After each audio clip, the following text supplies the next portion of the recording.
Hola, hola, ¿cómo le va a todos ustedes? Un nuevo programa de Nuestra Voz. Como todas las semanas, tenemos voces diferentes para plantear temas también, que los abordajes son diferentes, pero hay una constante. La constante este año pasa por dos ejes fundamentales. La situación económica se traduce en las encuestas políticas, me preocupa la inflación, y el otro eje es la economía, que está atado a la política. Uno de los ejes es la inflación y otro está vinculado con que el escenario, de acuerdo con el Fondo Monetario Internacional, es casi concomitante a las PASO.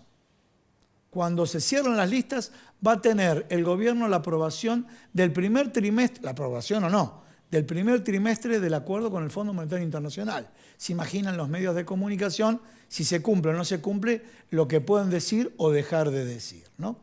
Por eso, para hablar del escenario político, nos acompaña el día de hoy Raúl Timerman, lo estamos viendo ahí en pantalla. Bueno, ¿cómo te va, Raúl? ¿Qué tal? ¿Cómo estás? Bueno, muchas gracias por haber venido al programa. Escenario electoral. Y en el escenario electoral, yo te diría que la semana pasada aparecieron dos figuras. Una muy organizada en materia comunicacional, y me refiero Horacio Rodríguez Larreta. Y una figura que apareció en distintos medios, uno que vos estás de manera permanente, en C5N apareció Daniel Scioli, si quieren cuenten conmigo, y a partir de ahí salió en varios medios. Me gustaría preguntarte a vos, comenzar por Horacio Rodríguez Larreta, donde mi interpretación es que en un momento, hace un mes, 40 días, él le gustaba decir, bueno, ya que Patricia es dura, ir por el lado de la grieta, y ahora sale hablando, mira, tan redituable no es la grieta. Bueno, el panorama es cambiante, es incierto y es por momentos muy confuso respecto a lo que está pasando políticamente. Es verdad lo que vos decís, se han lanzado dos personas de alguna manera bastante parecidas, como Horacio Rodríguez Larreta y Daniel Scioli, pero por motivos totalmente diferentes. Horacio Rodríguez Larreta venía ya con su candidatura presidencial en forma pareja con Patricia Bullrich. Ambos visitaban a su referente Mauricio Macri en Cumelén con un doble objetivo. Primero, tratar de averiguar si Mauricio Macri iba a ser candidato o no, y segundo, tratar de asegurarse que no iba a apoyar al otro en el caso de no ser candidato. Horacio Rodríguez Larreta decide formalmente lanzar su candidatura y lo hace a través de un video que está muy bien producido, muy bien pensado, bien locutado por él y que devela su estrategia. Es interesante ver la estrategia. Ese video, si uno lo mira en su conjunto, dice, bueno, él se posiciona en un lugar que es más para una elección general que para una PASO dentro de Juntos por el Cambio, donde predomina el PRO y donde el PRO está tan dominado por la grieta. Ese video dice dos o tres cosas que son interesantes. Una es, estoy en el kilómetro cero. Estoy en el kilómetro cero significa, no es que estuvimos gobernando la ciudad, no es el gobierno de Mauricio Macri, no es que vamos a continuar con... Este es el arranque, este es el inicio. Primer punto, desconocimiento de su referente político principal, que ya fue presidente, Mauricio Macri. Segundo punto, habla contra aquellos que se favorecen con la grieta, aquellos que engañan y se favorecen políticamente con la grieta. Se refiere a Mauricio Macri y a Patricia Bullrich. A Cristina, ¿no? Y a Cristina, seguramente, digamos, al kirchnerismo, pero a la ala dura de su gobierno también, de su espacio también. ¿Qué es lo que está pasando? Patricia Bullrich viene tan bien como él en las encuestas. Es terriblemente competitiva. En el caso, con menos estructura. Con cero estructura, ¿sí? Con nada. Es presidenta del PRO, no tiene ningún cargo público. Horacio Rodríguez Larreta hace 7 años que gobierna la ciudad de Buenos Aires, que debe ser la caja más grande que hay después del gobierno nacional. Entonces, ¿qué es lo que hace Rodríguez Larreta? Él ve que hay un porcentaje muy importante de votantes de Alberto Fernández en el 2019 que están desencantados con el gobierno de Alberto Fernández. Alberto Fernández tiene en este momento solo 27 puntos de imagen positiva. Ganó con el 48% de los votos. El 40% de los que lo votaron, o sea, el 40% de ese 48%, opina que la gestión de Alberto es mala o muy mala. Y Horacio Rodríguez Larreta está mirando a ese 40% y le está diciendo: es muy posible que el próximo presidente sea de la oposición y no del oficialismo. Piensen que existe el peligro de que en el espacio en el que yo estoy gane Patricia Bullrich. Para ustedes sería importante que si hay un próximo presidente no sea Patricia Bullrich, sea yo. Entonces no esperen a la general, puede ser demasiado tarde. Vengan en las PASO y voten por mí, aunque no estén en mi espacio político. Esa es la estrategia. El mensaje va a aparecer público. Vos me decís que es el 40% del 48%, me está dando un 17 y 18% del total. ¿Sí? 19 exactamente. Bueno, hice el cálculo así rápido, me dio 18%. Pero da el 19,2. Bueno, 19% del total. Quiere decir que va dirigido, o sea, la famosa teoría que no es tan matemática. Si obtiene 5 puntos de ahí, gana la elección. Bien. Entonces es clarísimo lo de Horacio. Es muy claro lo de Horacio Rodríguez Larreta. Te diría, va por gente como nosotros. Si el núcleo, pero el problema es, si el núcleo duro del PRO se vuelca directamente con Patricia Bullrich, ¿le alcanza esos votos para que le dé el número? El problema es que la fuga de votos del PRO por derecha se da por Milei. A la Libertad Avanza. Esos son votos de Patricia Bullrich. Ahí hay 18, 19, 20 puntos que en el caso de permanecer en Juntos por el Cambio serían de Patricia Bullrich y arrasaría Patricia Bullrich. Patricia Bullrich a Juntos por el Cambio es la contención de la fuga de votos por derecha, cosa que no tiene el Frente de Todos. Frente de Todos no tiene contención de fuga de votos por derecha. Entonces muchos de estos desencantados, a un tipo como Horacio Rodríguez Larreta, que se presenta anti-grieta sin defender el gobierno de Macri, digamos, diciendo que va por la construcción de algo con un común acuerdo y diálogo con todos, menos con el kirchnerismo, digamos, puede ser apetecible ante el peligro que esa gente puede ver en la figura de Patricia Bullrich. Yo creo que es muy inteligente la estrategia de Horacio Rodríguez Larreta, va por votos que no están en Juntos por el Cambio. Patricia Bullrich también va por votos que no están en Juntos por el Cambio, pero que están con Milei. Es decir, Horacio no busca los votos de Patricia y Patricia no busca los votos de Horacio. Están buscando afuera los dos. Le voy a pedir al señor director si podemos repetir la imagen que teníamos atrás de todos los candidatos de Juntos por el Cambio. A ver si lo podemos ver. Porque acá lo tenemos. Bueno, repasemos un poquito. Mauricio Macri. Sí. Todos los candidatos van a Cumelén. O sea, Larreta lo va a ver a Macri. Patricia Bullrich lo va a ver a Macri. Macri no la ve a Patricia Bullrich. De pronto lo tenemos acá. Gerardo Morales, que dejó en su ministro de Hacienda la gobernación, dijo: me voy a ocupar de la campaña presidencial. Y María Eugenia Vidal, que también salió a hablar en el terreno. Mauricio Macri fue a la oficina de María Eugenia Vidal y, digamos, un poco le tendió la mano para que se lance como candidata. Indudablemente todo va en línea con que Mauricio Macri no va a ser candidato y lo que está tratando de mantener es ser el referente de ese espacio, en particular del PRO. Tiene un desacuerdo fundamental con Horacio Rodríguez Larreta, que es Mauricio Macri no quiere entregarle la ciudad de Buenos Aires a los radicales. Ahí fundó el PRO. ahí fue 2 veces jefe de gobierno. Le dio después la mano a Horacio Rodríguez Larreta para que sea él en lugar de Gabriela Michetti, que era la que mejor medía, la que mejor imagen tenía. Él dice, no, mi candidato es Horacio Rodríguez. Y ahora Horacio ¿Mide Rodríguez... el radicalismo? ¿Mide el radicalismo en No, el radicalismo todavía no en la ciudad mide. autónoma?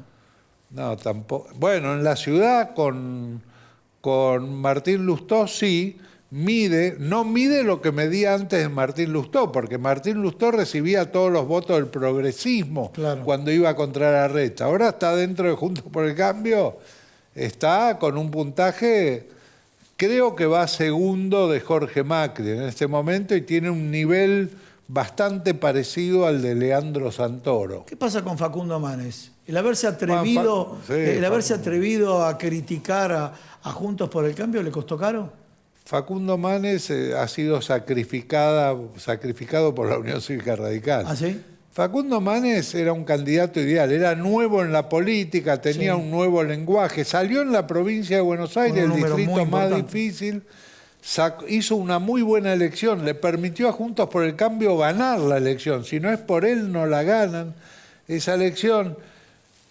Se postula como candidato a presidente desde el inicio y en ningún momento recibe el apoyo de la Unión Cívica Radical. Lo van gastando y mide 3 puntos Facundo Manes. Bueno, yo le pedí al director, mientras tanto le voy preguntando si tenemos por ahí una foto de los posibles candidatos del Frente de Todos. Yo dije esto, vos me corregís, decís que no es así. Un Sergio Massa al ritmo de la inflación y del acuerdo del Fondo Monetario Internacional. Porque comenté en la introducción, ahí lo tenemos Sergio Massa, comenté en la introducción.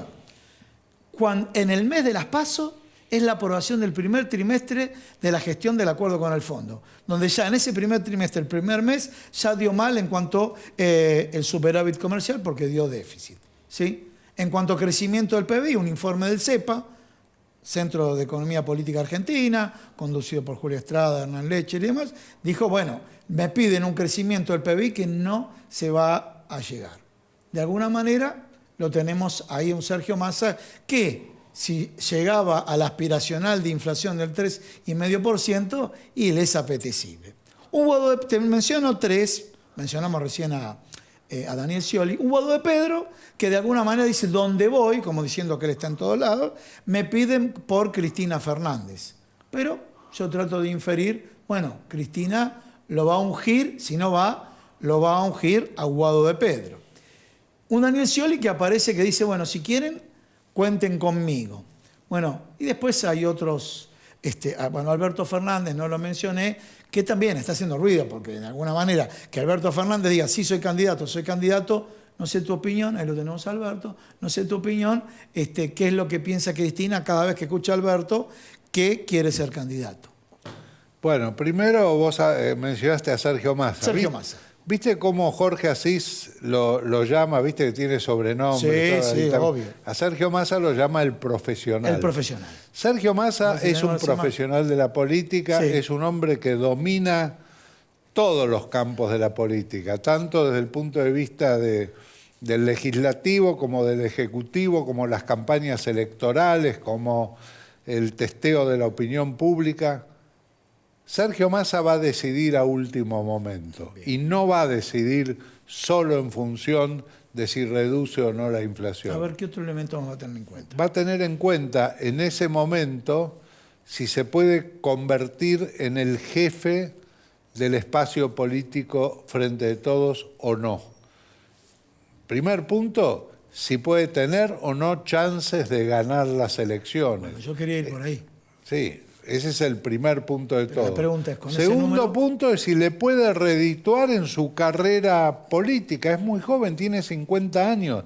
Sergio Massa tiene un año menos que Axel Kicillof. Sergio Massa parece el ejecutivo de una corporación multinacional y Axel presidente del centro de estudiantes universitario. Sí.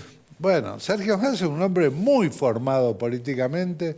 Va a decidir bien en su momento, seguro que no se va a equivocar. O sea, vos decís, no está atado a la inflación, pero está atado a la posibilidad que tenga de ser competitivo. Ahora, así es. ¿La competitividad no está atada también a la inflación? Sí, en gran parte sí. El tema es si la inflación no se dispara y si consigue que siga este ritmo de incremento de la actividad, aunque se mantenga la inflación, pero no se dispare, cosa que los economistas dicen que es difícil, yo no conozco el tema, puede llegar a ser competitivo. Macri perdió con el 54% de inflación. Nosotros ahora terminamos el último año con casi el 100%. Sí, él se puede vender diciendo, miren que yo recibí 7,5, Sí, claro. bajé el 5, estoy en el 6. Tuve que arreglar con el fondo el tema de la deuda. Digamos, me encontré con un gran despelote y sin el poder absoluto para hacer las cosas. Bien. Porque formo parte de un frente y en ese frente está Alberto y está Cristina y ahí no es todo tan fácil.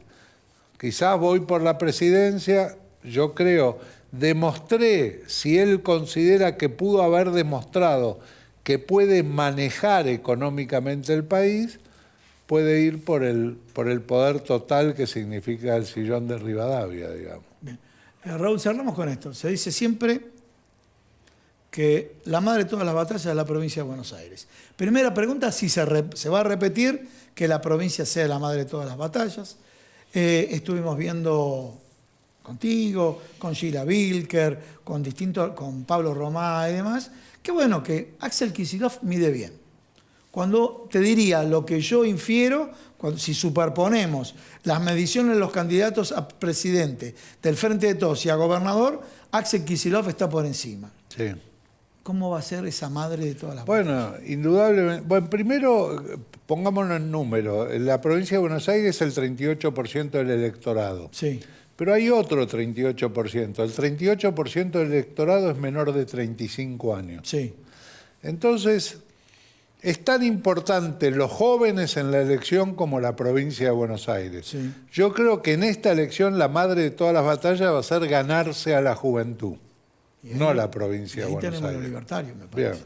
Y ahí hay todo un tema, acaba de hacer una encuesta muy interesante, Subán Córdoba, con todo, investigando el tema en la juventud.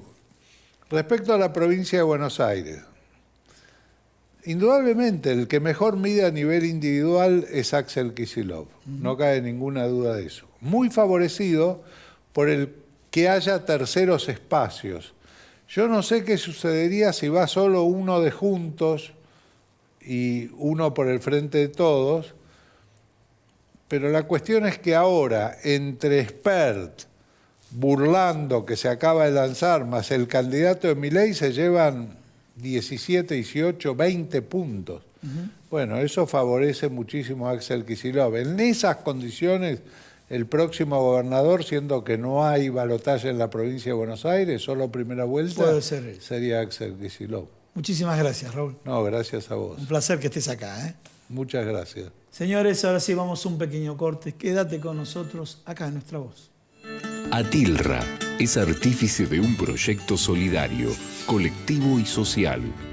Es una realidad que crece, se desarrolla, vive y se multiplica, pero sobre todo permanece en el tiempo. Atilra, más de 70 años sembrando de sueños el camino. Bueno, en este bloque vamos a tener a Federico Bauhage, que es analista y especialista en seguridad internacional. ¿Sabes qué? Vamos a hablar, relacionado con la seguridad internacional, de la guerra de Rusia y Ucrania, Ucrania-Rusia. Los medios de comunicación instalan algo, pero yo le voy a hacer estas preguntas. El gasoducto de Rusia a Alemania, ¿hubo un ataque a ese gasoducto? ¿Quién provocó el ataque al gasoducto? Otra pregunta, así, empezando con el final de la película. Todo parece, a través de la OTAN, que triunfante va a ser Ucrania. Bueno, vamos a preguntarle a Federico cuál es su punto de vista. A ver, primer punto. Primer punto, el gasoducto. Gasoducto. Sí. ¿Hubo ataque o no hubo ataque? A ver, claramente hubo un ataque, o sea, se sabe, fue el gasoducto. O sea, perjudicando a los alemanes. A los alemanes, a los rusos y a cualquiera que dependiera de ese gas. Una cosa, por ejemplo, que los rusos, a ver, le vendían tanto gas y tan barato a Alemania que de hecho Alemania podía revender parte de ese gas y haciendo una ganancia. Ahora, claramente los gasoductos fueron atacados, eso nadie lo pone en duda, ¿sí? 3 de los 4 caños fueron volados en 4 lugares distintos. Y, a ver, el dedo acusador, siempre la implicancia estuvo apuntada hacia Rusia, cosa que nunca tuvo demasiado sentido, porque precisamente el gasoducto es una manera, un medio a través del cual Rusia puede ejercer presión sobre Alemania y decir, mira, te puedo abrir o cerrar el gas. En el momento que volaron el gasoducto estaba cerrado, no estaba circulando gas, ¿sí? El Nord Stream 2 nunca se llegó a habilitar, porque los alemanes, por presión política, le estaban, digamos... Lo frenaron, sí, usando una excusa regulatoria. Y Rusia, el Nord Stream 1, que viene funcionando hace una década, los rusos le fueron cerrando la canilla de a poquito, como una respuesta a las sanciones occidentales. Son sus propias contrasanciones. Primero bajaron el flujo, después lo bajaron un poquito más, después dijeron, bueno, hay un periodo de mantenimiento programado que hay que apagarlo, después lo prendemos de vuelta, pero nada, hay una pérdida de aceite, inventaron algo que nadie se lo creyó, y al final se sinceraron y dijeron, bueno, no vamos a volver a prender el gas hasta que no nos levanten las sanciones, ¿sí? Ahora, eso deja una puerta abierta a alguien a negociar, y es una manera de tratar de quebrar la unidad política que estaba mostrando, vamos a decirlo, podemos llamar la Alianza Occidental o la Alianza OTAN. Ahí entra el bombardeo del gasoducto o el ataque al gasoducto. Claro, porque quien vuela el gasoducto le está quitando a Alemania y a Rusia las opciones de llegar a un acuerdo por separado. Claro, ¿sí? Entonces, claro, a ver, lo más obvio es, a ver, Alemania estaba alineada con el bloque occidental, si querés, alineada, pero muy reticente a mandar armas a Ucrania, sigue siendo muy reticente, pues los alemanes no se quieren pelear con los rusos en realidad. Y el canciller alemán, Scholz, tiene, de una puerta tiene a la OTAN y a Estados Unidos diciéndole, tenés que bancarnos, tenés que bancar a Ucrania, y del otro lado tiene a todas las cámaras de la industria alemana golpeando la puerta diciendo, nuestras industrias no son viables, ¿sí? sin el gas ruso. Sin ¿sí? este insumo. Claro, BASF, por ejemplo, una de las empresas químicas más grandes del mundo. Que está en Argentina. Sí, pero sus plantas más grandes están en Alemania. Tuvieron que suspender o cerrar un centenar de fábricas más o menos. Y están hablando de mudar parte o gran parte de su producción a otros lugares, como China, por ejemplo. Porque ellos dicen, si no se recupera el gas... Ahora podemos importar gas, pero lo importamos carísimo, ¿sí? De Estados Unidos vía gas licuado, o sea, con buques metaneros, lo importamos de Qatar. Pero el gas natural licuado viene por barco, es muchísimo más caro. Entonces decís, bueno, puedo cubrirme de gas por ahí lo suficiente como para que mi población no pase un invierno demasiado frío, y eso es discutible porque este invierno fue muy moderado en Europa, fue muy moderado, pero la industria lo está sufriendo. Entonces estas son consecuencias que no les estás viendo inmediatamente hoy, pero van a seguir impactando a largo plazo. Entonces hay gente que probablemente pensó que Alemania tarde o temprano se iba a tratar de cortar sola, acá estoy especulando, y quisieron quitarle esa opción, decir, bueno, queremos quitarle la opción de reabrir los gasoductos. Ahora, uno de los caños sigue intacto. ¿Por qué? Lo dejaron intacto, por ahí hubo un explosivo que falló. Yo me inclino por esta segunda opción. Yo creo que de los explosivos que pusieron, uno debe haber fallado, sucede. Pero nunca tuvo demasiado sentido que fueran los rusos los que lo hicieron. Ahora, sentándonos a especular quién lo podría haber hecho, dice, bueno, hay personas con motivos obvios y no hay tantas personas o tantos actores con capacidades obvias.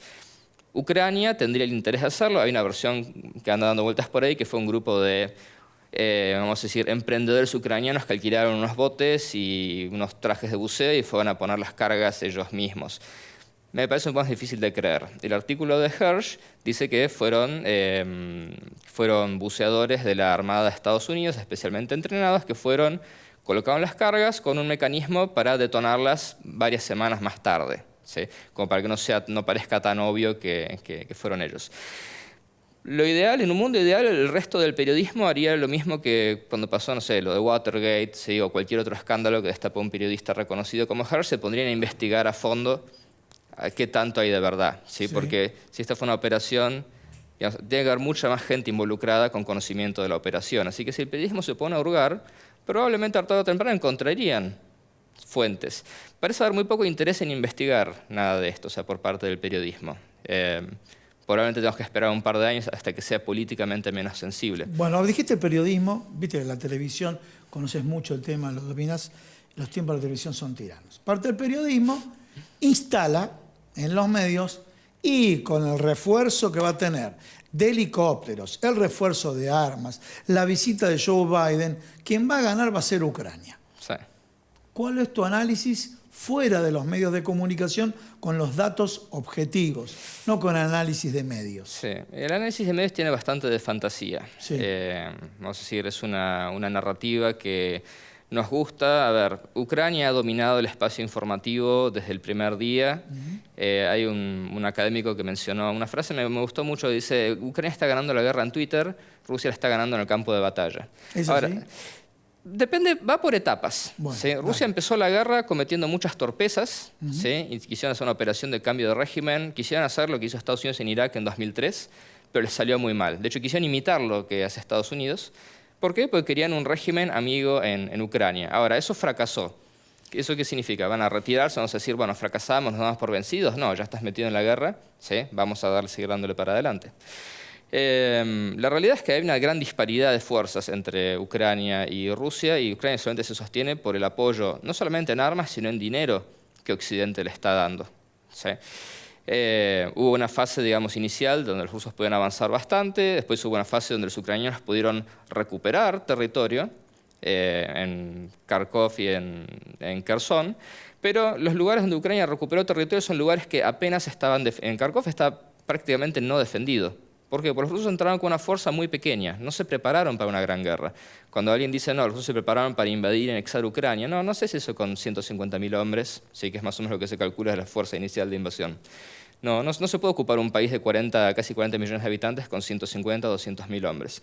Intentó hacer una operación de cambio de régimen, no movilizaron tropas adicionales, las movilizaron recién a mitad, digamos, 6 meses entrada a la guerra, empezaron a movilizar tropas, y haciéndolo tan tarde, encima metieron la pata, en el sentido de que si hubieran movilizado antes, hubieran tenido más militares preparados para entrenar a los nuevos reclutas. Gran parte de la fuerza profesional se desgastó, murió, quedaron heridos, quedaron fuera de combate después de los primeros meses. Así que la movilización es mucho menos efectiva ahora de lo que hubiera sido si lo hubieran hecho al principio de la guerra. Ahora, esas son torpezas que Rusia cometió. Bien, dicen, discúlpame, sí. Sigo esto, pero tenemos que cerrar, te pido disculpas, pero dicen que estos nuevos refuerzos son todos delincuentes salidos de las cárceles. No, eso es real solamente en parte. Hay una empresa militar mercenaria, este famoso grupo Wagner, que ha reclutado de las cárceles, ¿sí? Es una estrategia común a muchas fuerzas militares en muchos conflictos, y son básicamente carne de cañón, y según escuché unas versiones, 80-90% de ellos no vuelven. Así que para un país que quiere sacarse prisioneros de las cárceles, sacarse indeseables... Lo decís tan naturalmente que... Es que es históricamente normal. ¿Es así? Es normal en muchos lugares y a lo largo de la historia ha sido lo normal. Ahora, el resto del ejército ruso está incorporando estos nuevos reclutas. Algunos tienen más entrenamiento, otros menos. Es medio desparejo. Tienen que aprender mucho sobre la marcha y es una fuerza que es de calidad subóptima. Ahora, comparado con la cantidad de gente que Ucrania puede poner en el terreno, ¿sí? Ahora están nivelados. Pero Rusia tiene la capacidad de seguir movilizando tropas y de seguir movilizando equipos. Podemos decir equipos más viejos, equipos que están guardados, equipos no tan modernos, pero tienen gran cantidad y pueden seguir para rato, ¿sí? Y Ucrania necesita que Occidente le siga abasteciendo de armas y sobre todo de municiones. Y acá hay una cosa que señalo, sobre todo municiones de artillería, que es central en esta guerra. Las capacidades industriales de Occidente no están a la altura de mantener el ritmo de uso, sí, que Ucrania está necesitando. Aprovisionamiento, lo que está demandando Ucrania. Sí. Bueno, te agradezco muchísimo, realmente dominás el tema, sabes mucho, aparte del punto de vista de la seguridad, porque desde el análisis internacional, sí, pero desde el punto de vista de la seguridad, conocés bien el terreno.